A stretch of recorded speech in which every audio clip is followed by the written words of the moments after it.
American Muslims, to a large degree, have succeeded in placing a wide and definitive gap between our community and the ideology of those who would commit reprehensible acts of terror. The advent of the instant access information era has made the space and the physical gap a bit fuzzy. The distance between here and there, between Yemen and Fort Hood, between Somalia and Northern Virginia, has narrowed. So now, how did we get here? How did more than 20 Somali American youth from Minnesota end up in Al-Shabaab? How did 5 young men from Northern Virginia get arrested in Pakistan for allegedly attempting to join the Taliban? How and why? We have assembled a distinguished panel of individuals to discuss how and why Muslim youth are being radicalized.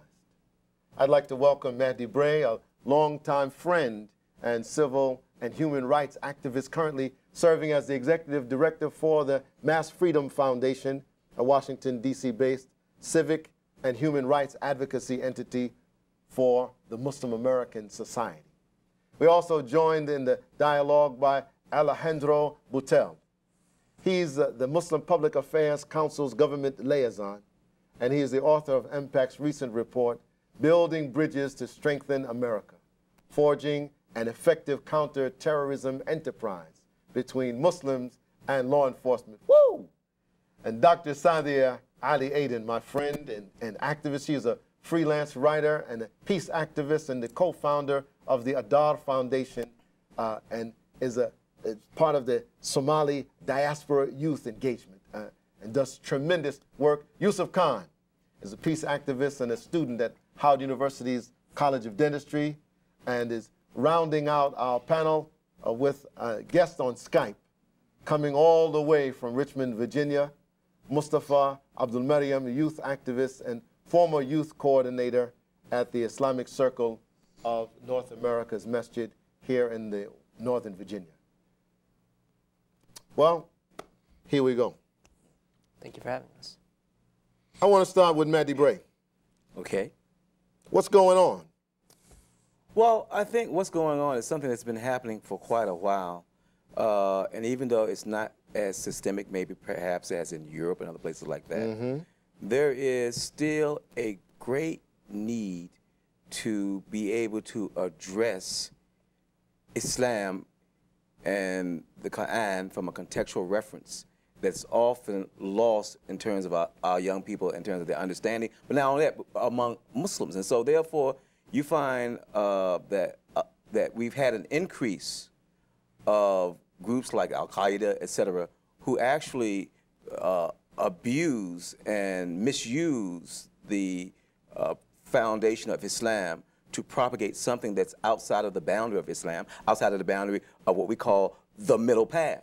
And as a result of that, young people are sometimes being targeted, you know, to feed into that nonsense.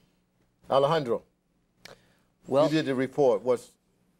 it's very complex. There's more than one pathway to why sometimes people will adopt extremist viewpoints.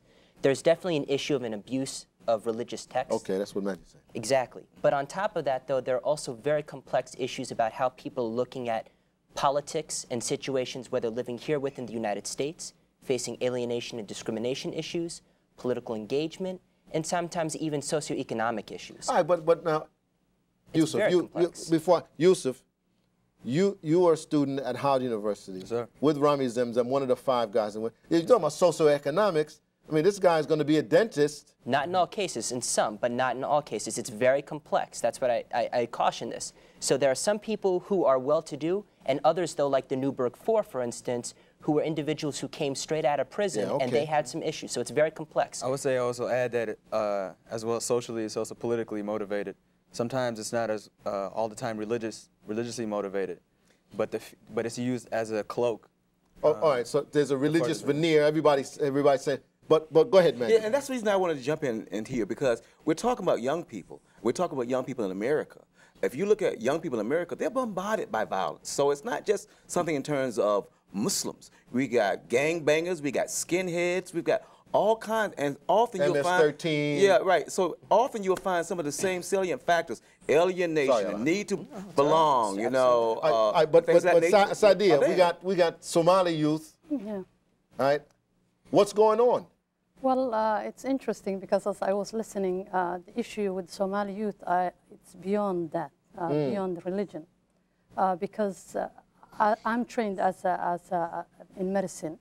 And as a medical doctor, you're taught to evaluate and study the history. And it's very important that we know the history that leads to all the crises that we have. We're going to come back in just a minute because I think we need a diagnosis for what's going on. Exactly.